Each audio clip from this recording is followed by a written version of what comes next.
Share सम्बन्धी जानकारी दिने क्रममा नयाँ आईपीओ खुल्न लागिरहेको छ। यो आईपीओ कस्तो रहेको छ सम्पूर्ण जानकारी यो भिडियोमा रहेको छ। यो भिडियोलाई लाइक गरिदिनु होला। भुजुङ हाइड्रो पावर लिमिटेडले 2082 माघ 12 गतेमा सर्वसाधारणका लागि आफ्नो प्रारम्भिक सार्वजनिक निष्कासन आईपीओ खुला गर्नेछ। कम्पनीले प्रति युनिट 100 रुपियाँको मूल्यमा 8,30,000 इकाई शेयर निष्कासन गर्दैछ। आईपीओ को प्रारम्भिक अन्तिम मिति 2082 माघ 15 गते हो, तर यदि त्यतिन्जेलसम्ममा निष्कासन पूर्ण रूपमा सदस्यता नलिएको खण्डमा अन्तिम मिति 2082 माघ 26 गतेसम्म बढाइनेछ। कम्पनीको जारी पुँजी 1 अर्ब रहेको छ। यसमध्ये 20% अर्थात् 20 लाख इकाई शेयर सर्वसाधारणलाई जारी गरिनेछ।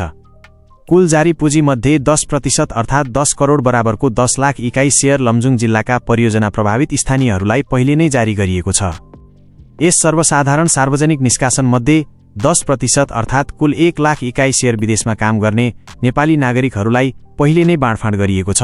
सर्वसाधारणको लागि निष्कासन गरिएको शेयर मध्ये 2% अर्थात् 20,000 इकाई कम्पनीका कर्मचारीहरूका लागि छुट्याइएको छ र कुल प्रस्तावित शेयरको 5% अर्थात् 50,000 इकाई म्युचुअल फन्डहरूका लागि छुट्याइएको छ। बाँकी 8,30,000 इकाई सर्वसाधारणका लागि जारी गरिनेछ र माघ 12 गते खुल्ला गरिनेछ। आईपीओ निष्कासनको लागि कुमारी क्यापिटल लिमिटेडलाई निष्कासन प्रबन्धक नियुक्त गरिएको छ। न्यूनतम 10 इकाई र अधिकतम 50,000 इकाईका लागि आवेदन दिन सकिनेछ।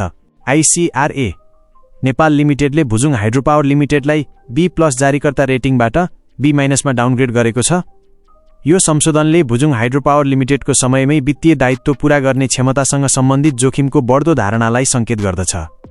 भुजुङ हाइड्रो पावर लिमिटेड 2015 मा स्थापना भएको जलविद्युत विकास कम्पनी हो।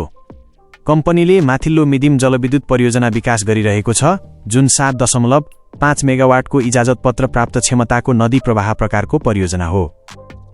यो परियोजना नेपालको लाम्पुङ जिल्लाको कलोसोथार ग्रामीण नगरपालिकामा अवस्थित छ। कम्पनीको केन्द्रीय कार्यालय काठमाडौँको पुरानो बानेश्वरमा अवस्थित छ। मेरो भिडियो हेरिदिनु भएकोमा धेरै धेरै धन्यवाद।